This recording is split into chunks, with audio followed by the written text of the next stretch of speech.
The Sealed Book.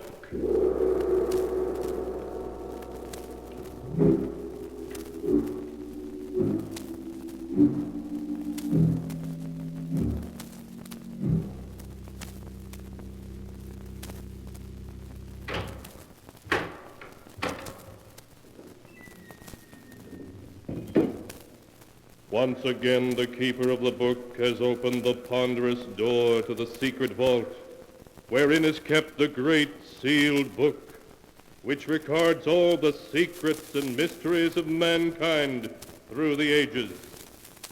Here are tales of every kind, tales of murder, of madness, of dark deeds, strange and terrible beyond all belief.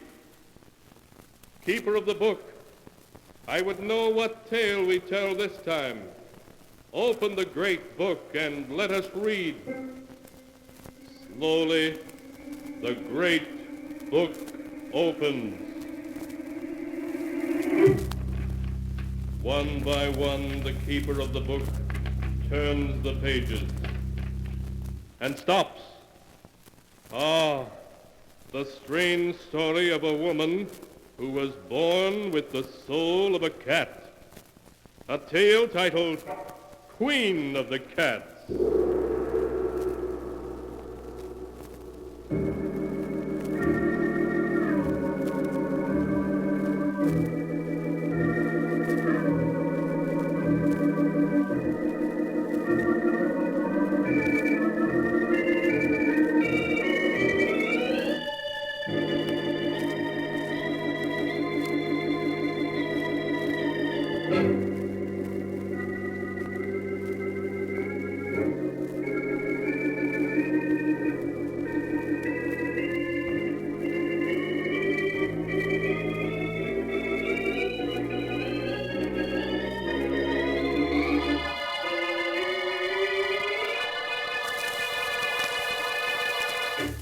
Here is the tale, Queen of the Cats, as it is written in the pages of the sealed book. It is early evening, and in a large, old-fashioned living room filled with gloomy shadows, young Chris Arnold, his face haggard, sits glowering at his fiancée, Jane Elliott, and the serious-faced doctor, whom she has brought to see him. Chris's hand trembles as he tries to light a cigarette while he speaks.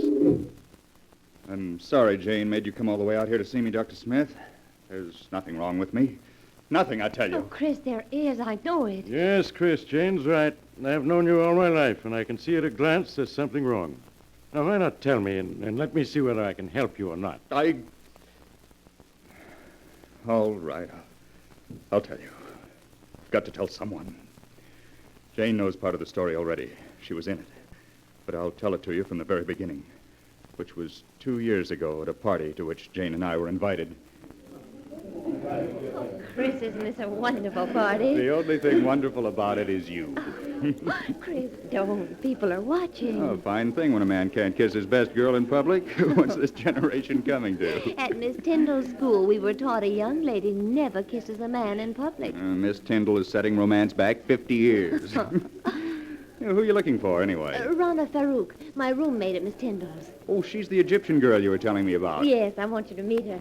Only you'd better not fall in love with her as every other man does. Sounds as though she's a second Cleopatra. Men don't seem to be able to resist her. Really? Well, I'm curious to see this siren of the Nile. There she is, Chris. Come on. So that's Rana. No wonder men can't resist her. Hello, Jane. I've missed you. Rana, this is Chris Arnold. Chris, this is Rana Farouk. Hello, Chris. Hello, Rana. Oh, look, there's Miss Tyndall waving to me. Excuse me, won't you? Of course, Jane. I'll be back in a minute. You know, Chris, at Miss Tyndall's, the first thing I'd see in the morning when I got up and the last thing before I went to bed was your picture. And I always knew that someday we would meet. Now we have. Why are you staring at me like that? Aren't you going to say anything? I prefer just to look.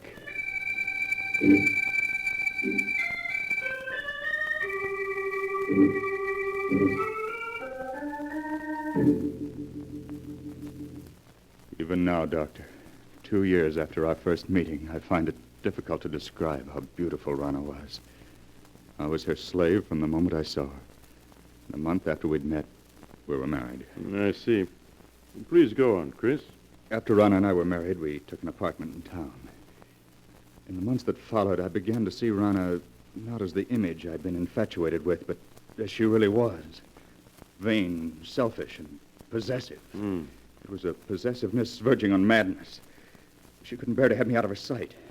And when I was, upon my return, there'd be questions, countless questions. I began to dread seeing her. And then there were the cats. The cats? Yes. The apartment was always full of cats. She'd sit for hours stroking them, whispering to them, till I felt I'd go mad. And that was when I got the strange idea that Rana wasn't really human at all, but a great cat herself, wearing human form. She and the cat seemed to talk together as if they understood each other perfectly. Life became a nightmare for me. A nightmare full of cats and Rana asking questions, endless questions.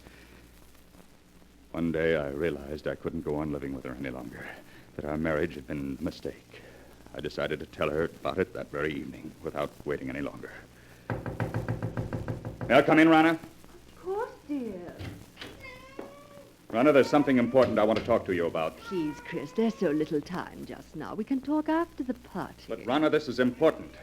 I think that... Darling, whatever you have to say can wait. Now, please hurry. But, Please. Well, all right.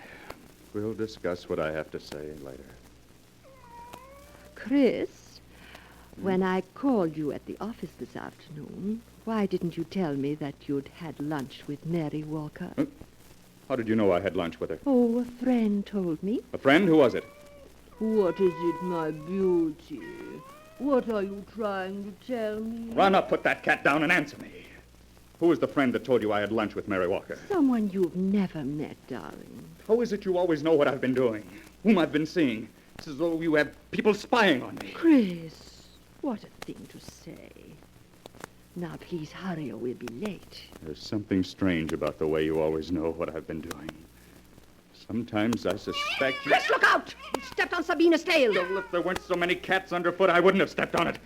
Why must you keep 5 cats around? Because I love cats. They're beautiful, sacred. Thousands of years ago, my ancestors worshipped cats. And the great cat goddess Sakonet. On the River Nile, close by the ancient city of Hamadi, where I was born, are the graves of 100,000 sacred cats who have been mummified and buried with reverence. Rana, I can't go on like this anymore. Why, darling, what do you mean? Our marriage was a mistake. I want a divorce. Chris, you can't be serious. But I am. No, Chris. I love you and I won't give you up. You're mine, darling. You always will be. Nothing shall ever separate us.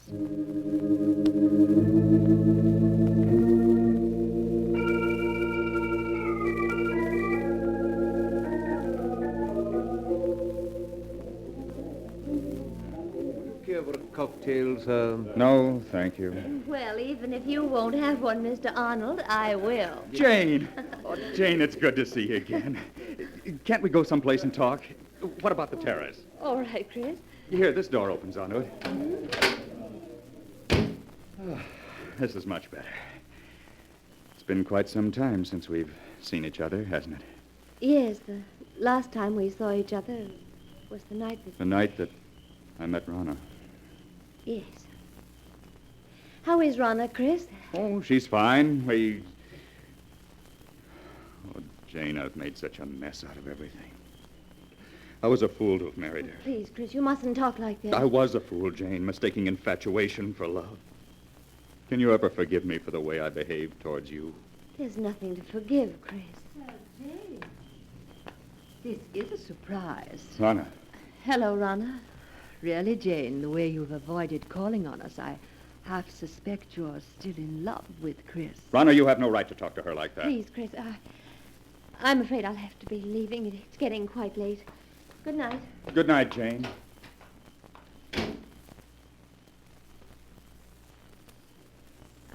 hope I didn't interrupt anything by coming out here so unexpectedly, Chris. Yes, Rana, you did.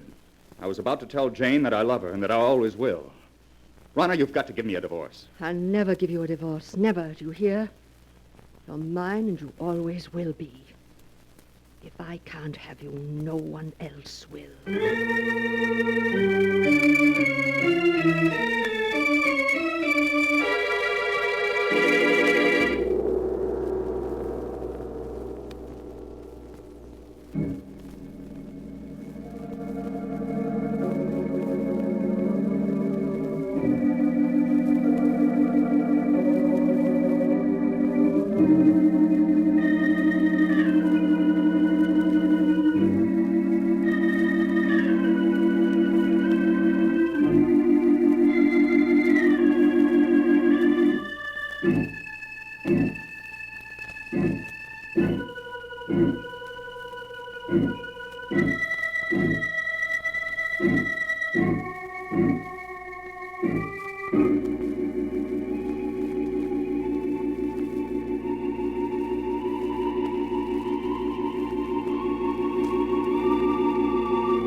And now my story continues, as it is written here in the pages of the sealed book. There is horror on Chris Arnold's features as he tells the doctor of his efforts to get his wife, Rana, to divorce him, and of her refusal to let him go. I can still see her, Doctor.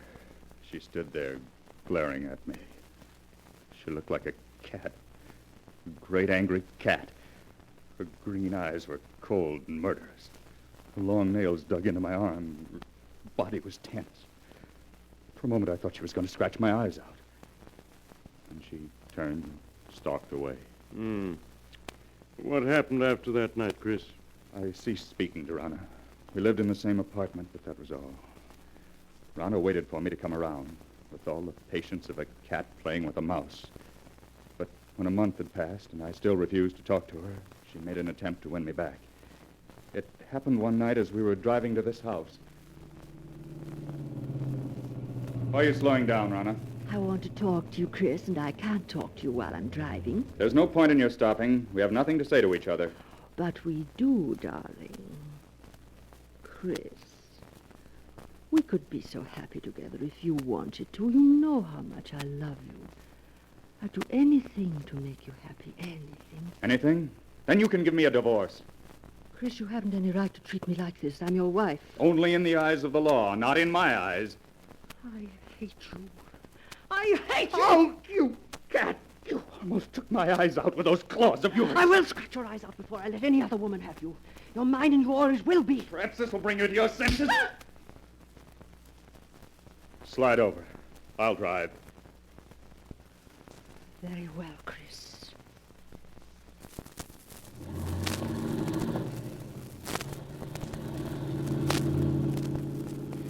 You think you've beaten me, Chris, but you haven't.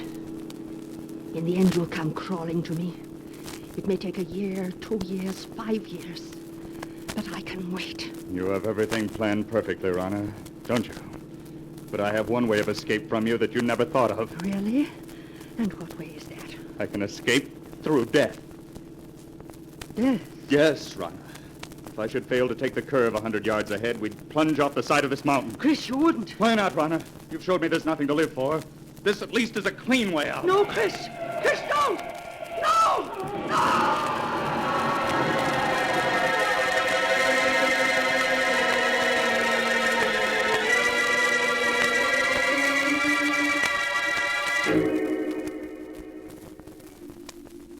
When I drove the car over the side of the mountain, Doctor, I thought Rana and I were going to our deaths.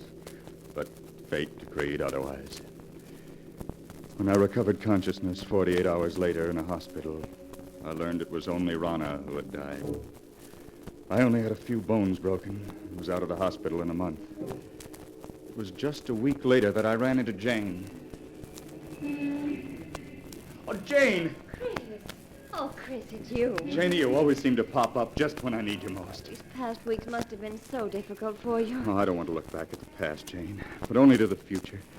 The future I once hoped we'd share, and still do.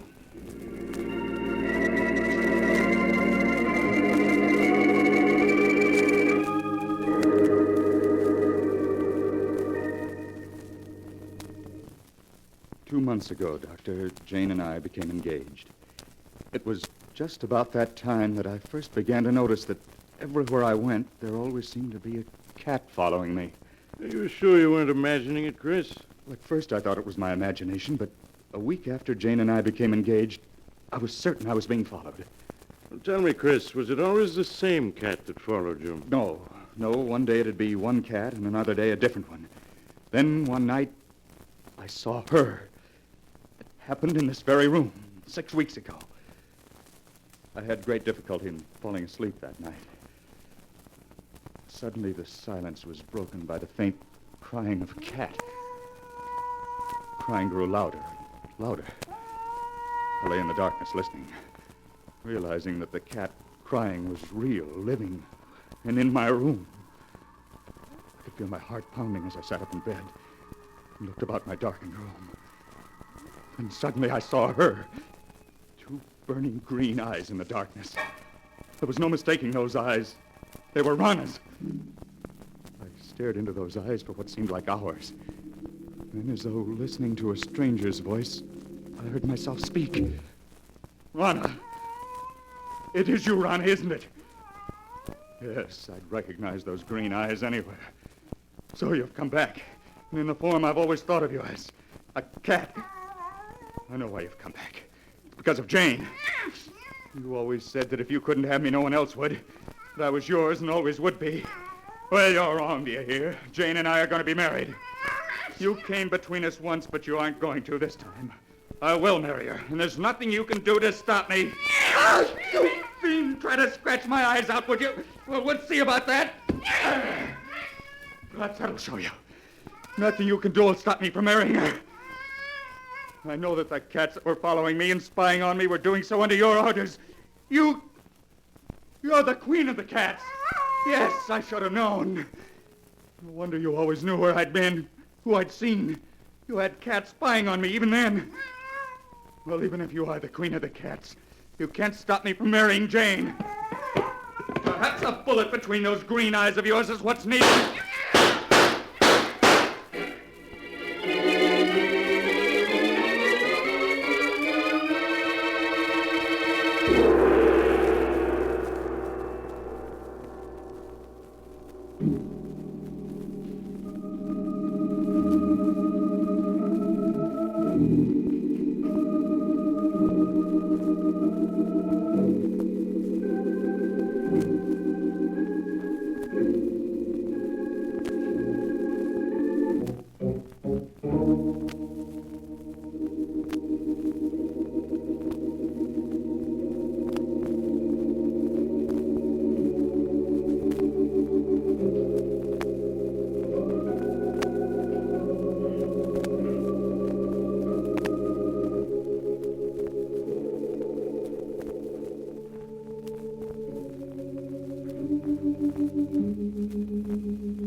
And now to continue the story as it is written in the sealed book.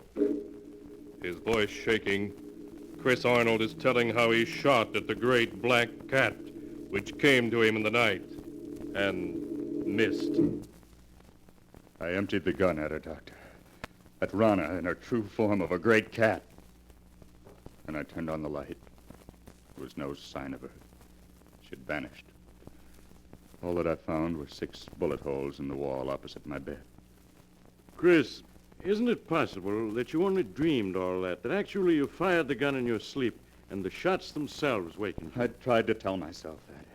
But during the nights that followed, I knew it hadn't been a dream. For night after night, the great black cat appeared in my house.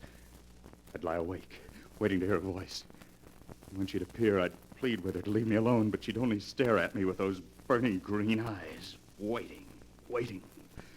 I knew she'd never leave me alone as long as I intended to marry Jane. Finally, I went to see Jane. Chris, this is a surprise. Come in, darling. Thank you. Jane, there's something I want to ask you. Yes, Chris, of course. What is it? I know we set our wedding for next week, but couldn't we put it off for a while? Just a little while. Oh, darling, what is it? There's something wrong. I know there is. Please tell me. Wish I could, but I can't. Please, Jane, just have faith in me. You know I wouldn't postpone our marriage if I could possibly help it. All right, Chris. I do have faith in you. We'll consider our marriage postponed for the time being.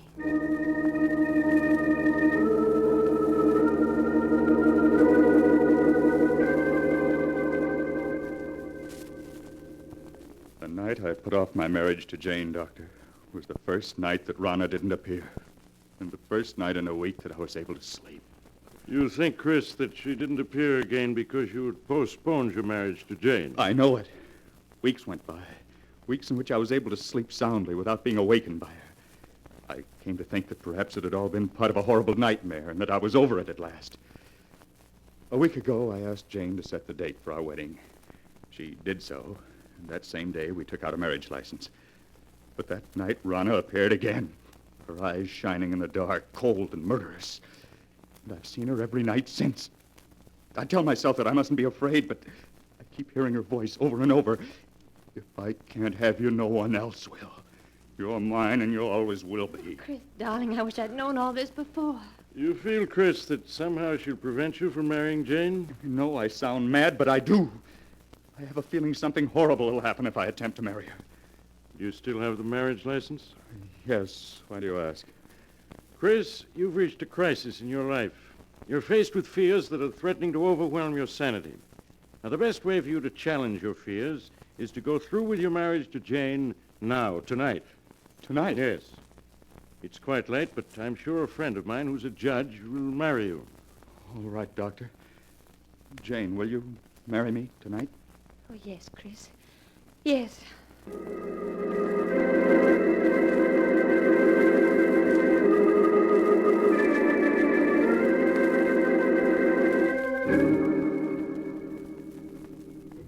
Sorry to get you up in the middle of the night, Judge, but for reasons I can't explain, it's important that these two be married tonight. That's quite all right, Doc. Always glad to oblige a friend. Have you got the license and ring, young man? Yes, sir. Here's the license, and here's the ring. Good. Now, young man, if you'll take her right hand. That's it.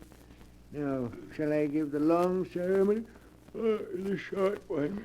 The short one, please. Just as you say, young lady. This is the shortest one I've got. And do you, Jane Elliott, take this man to be your lawful wedded husband, to love, honor, and obey as long as you both shall live? I do. Do you, Christopher Arnold, take this woman to be your lawful wedded wife, to love, honor, and cherish as long as you both shall live? It's she! It's Rana! Oh, Chris, please. It's only a black cat.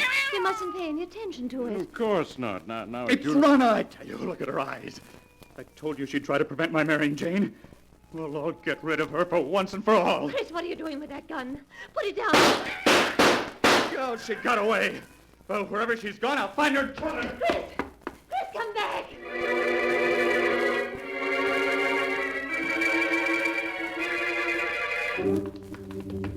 Oh, may be? Now, Jane, he can't be far off. We'll find it. Listen. Doctor, that must be Chris firing that gun. Come on. Those shots came from close by. Oh, hurry. Hurry. You better take it easy now, Doc. It's pretty dark out here. Wait a moment. I'll light my lighter. Doc, look. A dead cat. Yes. It was shot through the head. Look, here's another one that's been shot to death. Neither one of them is the black cat. Say, Doc, isn't that a body over there? Chris! Say, Jane, you stay with the judge while I look. All right, Doctor. There, miss. You mustn't cry. But this would never have happened if I hadn't agreed to marry him. He was afraid, so afraid. Doc, is it Arnold? Yes, it is. He's dead, isn't he? I can see it in your face. Yes, Jane, he's dead. But, Doc, how could such a thing have happened to him in such a short time? He's been clawed to bits, as if by the claws of hundreds of cats. And most horrible of all, his eyes have been scratched out.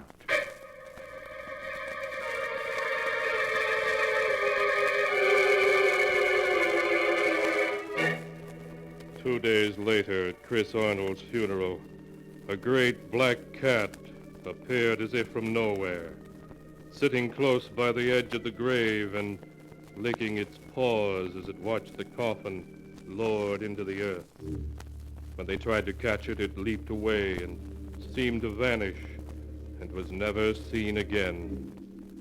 Was it truly Rana, Chris's wife, reborn in the shape of the cat she had been at heart? The answer is not written here. The tale has been told just as it is recorded in the sealed book.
And now, keeper of the book, before you close the great volume, show us the tale we tell next time. This one, yes, an amazing tale. It's the story of a brother and sister who found themselves left out of their aunt's will and who remedied that unfortunate situation by a clever scheme. A scheme which proved to be just a little too clever. It's a tale titled Death Rings Down the Curtain.